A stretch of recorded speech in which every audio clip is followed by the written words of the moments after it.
Pemirsa, perang terhadap peredaran narkoba terus dilakukan jajaran kepolisian Polresta Denpasar. 5 tersangka yang tugasnya menempelkan paket sabu untuk diedarkan ke pembelinya diringkus pada tempat yang berbeda.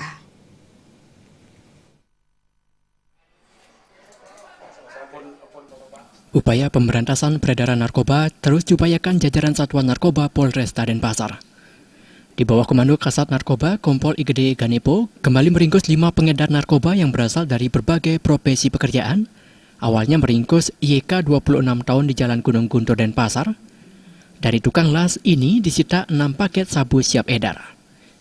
YK mengaku mendapat barang terlarang dari temannya bernama Arif dan mendapat upah Rp350.000 untuk menempelkan paket sabu tersebut. Tersangka SW, 32 tahun, ditangkap di Jalan Dewi Sri Kuda.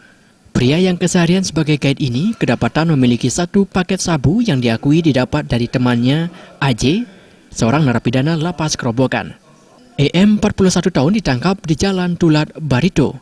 Pria yang bekerja sebagai desain interior tersebut kedapatan memiliki 1 paket sabu yang didapat dari temannya Hadi di dalam lapas. 2 lagi tersangka yakni AW, 45 tahun, keseharian sebagai sopir, dan ISS, 32 tahun, ditangkap di Jalan Tantular serta Patimura.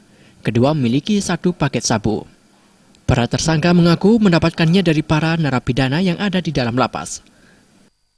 Amankan 5 orang ya, jadi kesemuanya ini kita amankan saat dia mengambil tempelan. Ya, artinya tempelan itu sejenis narkotika ya, yang ditaruh suatu tempat. Kemudian dia sudah tahu bahwa barang itu ada di sana. Polisi kini mengembangkan jaringan peredaran narkoba ini, terlebih terdapat pengakuan keterlibatan narapidana. Raiswantara,